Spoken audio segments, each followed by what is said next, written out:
Puji Tuhan, bersyukurlah kita ada seperti saat ini. Ini semua saudara-saudara karena kemurahan daripada Tuhan. Tuhan Yesus mengatakan, yang berbahagia ialah mereka yang mendengarkan firman Allah dan yang memeliharanya. Mazmur 1 ayat 3, ia seperti pohon yang ditanam di tepi aliran air, yang menghasilkan buahnya pada musimnya, dan yang tidak layu daunnya, apa saja yang diperbuatnya berhasil. Untuk itu, berkat sudah disediakan Tuhan. Kita tinggal mengambilnya dengan hanya mendengarkan, memelihara, dan melakukan firman Tuhan. Mari kita berdoa sebelum kita mendengarkan firman Tuhan. Terima kasih Bapa kami dalam surga. Kemurahan-Mu begitu besar, sehingga pada saat ini Engkau memberikan anugerah untuk mendengarkan firman Tuhan. Engkau memberikan anugerah dengan mendengarkan firman Tuhan, kami menjadi kuat. Engkau berkati, Engkau tuntun, Engkau jaga dan lindungi Tuhan. Begitu juga yang mengikuti siaran kami ini. Di dalam nama Tuhan Yesus Kristus, kami naikkan doa kami. Haleluya. Amin. Puji nama Tuhan. Pembacaan teks firman Tuhan saat ini terdapat di dalam Mazmur 6 ayat 1 sampai 11. Untuk pemimpin biduan dengan permainan kecapi menurut lagu yang ke-8 Mazmur Daud. Ya Tuhan, janganlah menghukum aku dalam murka-Mu, dan janganlah menghajar aku dalam kepanasan amarah-Mu. Kasihanilah aku Tuhan, sebab aku merana. Sembuhkanlah aku Tuhan, sebab tulang-tulangku gemetar, dan jiwaku pun sangat terkejut. Tetapi Engkau, Tuhan, berapa lama lagi? Kembalilah pula, Tuhan, luputkanlah jiwaku, selamatkanlah aku oleh karena kasih setia-Mu. Sebab di dalam maut tidaklah orang ingat kepadamu. Siapakah yang akan bersyukur kepadamu di dalam dunia orang mati? Lesu aku karena mengeluh. Setiap malam aku menggenahi tempat tidurku dengan air mataku. Aku membanjiri ranjangku. Mataku mengidap karena sakit hati, rabun karena semua lawanku. Menjauhlah daripadaku, kamu sekalian yang melakukan kejahatan, sebab Tuhan telah mendengar tangisanku. Tuhan telah mendengar permohonanku. Tuhan menerima doaku. Semua musuhku mendapat malu dan sangat terkejut. Mereka mundur dan mendapat malu dalam sekejap mata. Saudara, situasi sekarang ini, seluruh manusia di dunia, termasuk kita di Indonesia, mengalami kesusahan yang luar biasa. Tidak ada yang tidak mengeluh. Setiap orang yang kita temui, masalahnya sama. Mengapa bisa terjadi? Kata orang dunia, ini misteri alam yang sulit dipastikan penyebabnya.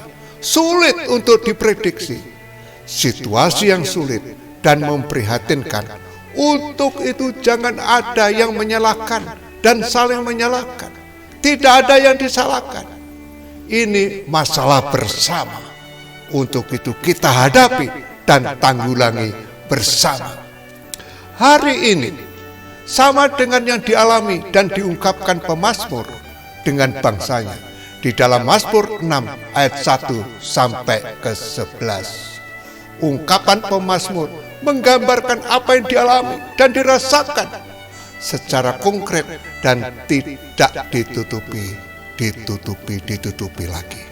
Pemazmur merasakan mendapatkan hukuman karena murka Tuhan, sehingga merasakan hajaran Tuhan amat panas karena amarahnya. Tidak hanya itu, saudara-saudara, pemazmur sangat merana karena sakit yang tidak kunjung sembuh, sehingga menambah kesedihan hatinya, membuat air matanya membanjiri tempat tidur karena sakit hati yang mendalam, sampai hatinya merana sambil mohon kesembuhan. Tulang-tulangnya gemetar terasa copot.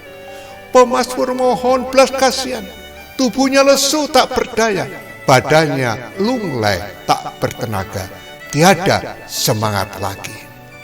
Jadi dalam situasi dan keadaan seperti sekarang ini merupakan masalah besar juga dialami oleh pemazmur. Saat itu bagaimana jalan keluarnya? Tidak ada jalan keluar lagi kecuali berdoa. Sekali lagi, berdoa. Untuk itu, judul firman Tuhan saat ini, pokok-pokok doa dalam menghadapi masalah besar seperti saat ini. Sebagai umat yang beriman, pokok-pokok doa apa saja yang kita panjatkan kepada Tuhan ketika kita menghadapi masalah besar seperti saat ini? Yang pertama, pokok-pokok doa kita adalah mohon pengampunan Tuhan atas masalah yang besar ini. Mengapa kita mohon pengampunan atas masalah yang besar ini?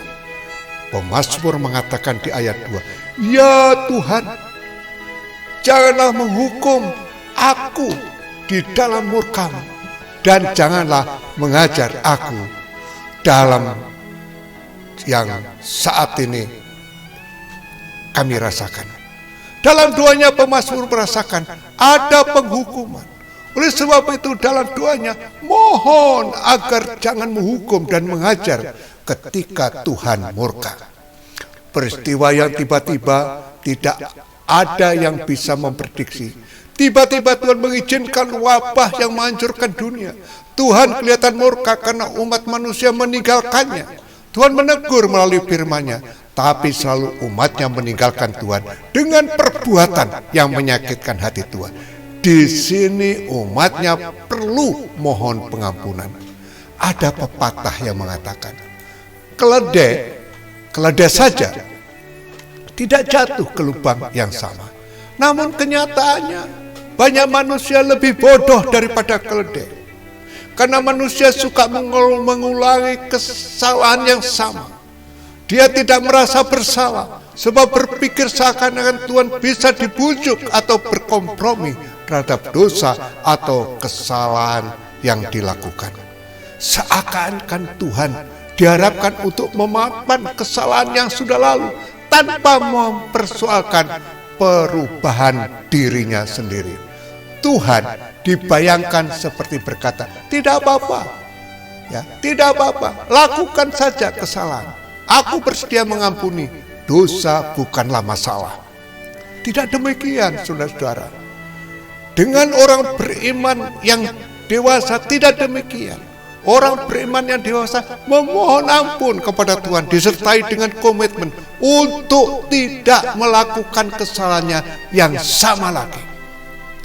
Untuk ini, kita harus menyadari bahwa permintaan ampun akan berkelanjutan atau ditindaklanjuti dengan hidup dalam persekutuan dengan Tuhan. Untuk itu, kita harus menyadari bahwa permintaan ampun akan berkelanjutan, akan ditindaklanjuti dengan hidup dalam persekutuan dengan Tuhan. Hal ini dilakukan dengan kudus, sebab Dia kudus. 1 Petrus 1 ayat 6. Konsekuensi orang yang meminta ampun atau bertobat kepada Tuhan adalah kesediaan untuk mengenakan kesucian hidup seperti Dia. Jadi mulai sekarang, kalau kita mau meminta pengampunan kepada Tuhan, harus disertai pengertian apa yang harus kita lakukan. Artinya, pertobatan harus disertai dengan proyeksi baru.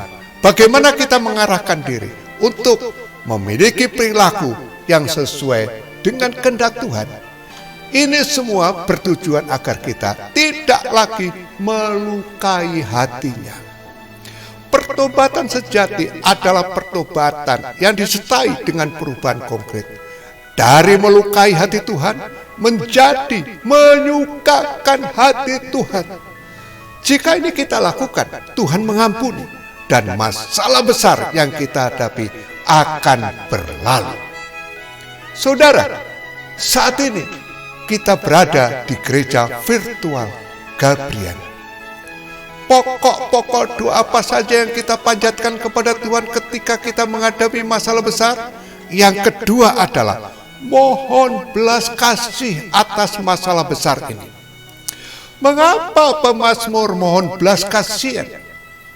Karena hidupnya penuh dengan masalah yang besar, luar biasa. Hidupnya terlunta seperti kita saat ini. Sehingga terlihat di ayat 3, kasihanilah aku Tuhan, sebab aku merana. Sembuhkanlah aku, sebab tulang-tulangku gemetar. Dan seterusnya. Namun Allah kita penuh dengan belas kasihan. Seperti kisah ketika Yesus mendarat, Ia melihat banyak orang yang besar jumlahnya, maka tergeraklah hatinya oleh belas kasihan kepada mereka dan menyembuhkan mereka yang sakit. Mazmur 14 ayat 14. Jika sampai hari ini kita masih bernapas, menghirup udara segar di pagi hari, diberi kesehatan tubuh, kembali beroleh kesempatan dari Tuhan untuk melakukan aktivitas dan mengerjakan semua yang telah dipercayakan, itu semata-mata karena anugerah daripada Tuhan. Tak berkesudahan kasih setia Tuhan, tak habis-habisnya rahmat-Nya, selalu baru tiap hari, besar kesetiaan-Mu. Ratapan 3 ayat 22 sampai 23. Di sini saudara sekalian, di sisi lain ada di antara kita yang sedang terkulai lemah, tak berdaya karena sakit penyakit yang diderita. Hari yang dijalani tanpa kelabu dan sepertinya tertutup awan tebal. Hati kecil pun bertanya-tanya, masih adakah harapan baginya untuk melihat hari esok? Di dalam Tuhan selalu ada harapan. Sebab kita punya Tuhan adalah Yehova Rafa, Tuhan Sang Penyembuh. Orang beroleh kesembuhan dari Tuhan bukan karena ia aktif dalam pelayanan, bukan karena berstatus orang kaya atau berpangkat, bukan karena memiliki wajah yang rupawan, bukan juga karena ia hebat dan pintar, melainkan saudara-saudara karena belas kasihan daripada Tuhan. Perhatikan dua kisah ini. Ada dua orang buta yang duduk di pinggir jalan dan berserulah mereka kepada Tuhan, Tuhan, Anak Daud, kasihanilah kami. Matius 20 ayat 30. Lalu tergeraklah hati Tuhan oleh belas kasihan. Lalu Ia menjamah mata mereka dan seketika itu juga mereka melihat lalu mengikuti Dia. Dalam Matius 20 ayat 34. Juga seorang sakit kusta datang kepada Tuhan dan berlutut di hadapannya. Kalau engkau mau, engkau dapat mentahirkan aku. Maka tergeraklah hatinya dan belas kasihannya. Lalu ia mengulurkan tangannya menjamah orang itu. Seketika itu juga lenyaplah penyakit kusta orang itu dan menjadi tahir. Markus 1 ayat 40 sampai 42. Belas kasihan Tuhan adalah pintu menuju kesembuhan dan pemulihan. Mungkin bukan fisik kita yang sakit, tetapi ekonomi kita sedang sakit, hubungan suami istri sedang sakit, pelayanan kita sedang sakit. Tak ada jalan lain selain kita harus datang kepada Tuhan dengan penuh kerendahan hati dan mohon belas kasihannya. Aku akan menaruh belas kasihan kepada siapa saja. Aku mau menaruh belas kasihan dan aku akan bermurah hati kepada siapa aku mau bermurah hati. Roma 9 ayat yang ke-15. pokok-pokok doa apa saja yang kita panjatkan kepada Tuhan ketika kita menghadapi masalah besar. Yang ketiga, mohon pembelaan atas masalah besar saat ini. Masalah besar yang kita hadapi harus ada jalan keluarnya. Hanya Tuhan yang bisa memberi pembelaan jalan keluar. Dia bisa bertindak dan memberi kemenangan. Pemazmur dalam doanya merasakan pembelaan Tuhan. Di dalam pasal 10 ayat 11 atau ayat 10 sampai 11. Tuhan telah mendengar permohonanku. Tuhan menerima doaku. Semua musuhku mendapat malu dan sangat terkejut. Mereka mundur dan mendapat malu dalam sekejap mata. Bahkan pemazmur mempunyai pengalaman pribadi dengan Tuhan ketika mohon pembelaan Tuhan. Dalam Mazmur 35 ayat 23, terjagalah dan bangunlah membela hakku, membela perkaraku, ya Allahku dan Tuhanku. Dalam keluh kesah dan doanya yang tulus dan panjang, Daud meminta 3 hal kepada Tuhan, yaitu terjagalah, bangunlah, dan membela perkaraku. Di dalam doanya, Daud hambanya yang sangat dikasihi Allah mengeluh dan berteriak, jagalah dan lindungi aku ya Tuhan Allahku, belalah hakku, belalah perkaraku ya Allahku, ya Tuhanku. Sungguh Daud berteriak dan mohon kepada Allah untuk melindunginya dari kejaran dan serangan musuh yang bertubi-tubi. Daud memohon pembelaan yang sungguh. Meski musuh dan para sahabatnya menyerang dan mengejeknya, namun Daud tetap yakin akan pertolongan dan perlindungannya. Ia sungguh-sungguh percaya kepada Tuhan Allahnya yang perkasa dan ajaib, menyertai dan membelanya. Oleh sebab itu, saudara-saudara, mari hati kita selalu memuji dan memuliakan namanya, bersorak-sorak dan bersukacita. Karena musuh dan sahabat meskipun menyerang, mengejek kita, dan Tuhan melihat mengadakan pembelaan bagi kita. Dalam pada itu, ya, salah satu ayat Mazmur di dalam Mazmur Daud 9 ayat 4 dalam perikop Allah adalah pelindung orang saleh mengatakan, sebab engkau membela perkaraku dan hakku. Sebagai hakim yang adil engkau duduk di atas tahta. Melalui firman ini Daud menyatakan kepada kita bahwa Tuhan telah membela perkaranya. Bahkan Tuhan telah bertindak sebagai hakim yang mahadil, yang duduk di atas tahtanya. Daud meyakini bahwa dari singgasananya di kerajaan surga, Tuhan memberi keadilan kepada orang-orang yang lemah, yang miskin dan yang tertindas. Beginilah firman Tuhan mengatakan dalam kitab Mazmur 140 ayat 12. Aku tahu bahwa Tuhan akan memberi keadilan kepada orang tertindas dan membela perkara orang miskin. Percayalah saudara-saudara, percaya kepada kasih setianya. Pengorbanannya mati di kayu salib adalah untuk membela orang yang percaya kepadanya dari belenggu dosa. Pengorbanannya mati di kayu salib adalah untuk membela kita dari cengkraman maut yang keji. Imanilah, bersama Tuhan kita memperoleh bagiannya dan bagian kehidupan kekal di surga. Berbagailah orang yang hatinya merindukan penjagaan dan perlindungan, karena dia akan mengaruniakan kasih karunia pembelaannya tepat pada waktunya. Berbahagialah orang yang berdoa, yang memohon pertolongan dalam namanya, karena Allah yang akan membela dalam segala perkara. Berbahagialah kita yang bersorak-sorai dan yang bersukacita karena pertolongan dan pembelanya. Kita akan menoleh kasih setianya selamanya. Kesimpulannya, saudara-saudara sekalian, pokok-pokok doa apa saja yang kita panjatkan kepada Tuhan ketika kita menghadapi masalah besar ini? Yang pertama, mohon pengampunan Tuhan atas masalah besar yang terjadi saat ini. Mohon belas kasihan Tuhan atas masalah besar yang terjadi saat ini. Juga mohon pembelaan Tuhan atas masalah besar saat ini. Mari kita berdoa kepada Tuhan. Bapa kami dalam surga, terima kasih atas firman-Mu. Engkau sungguh mulia, sungguh ajaib.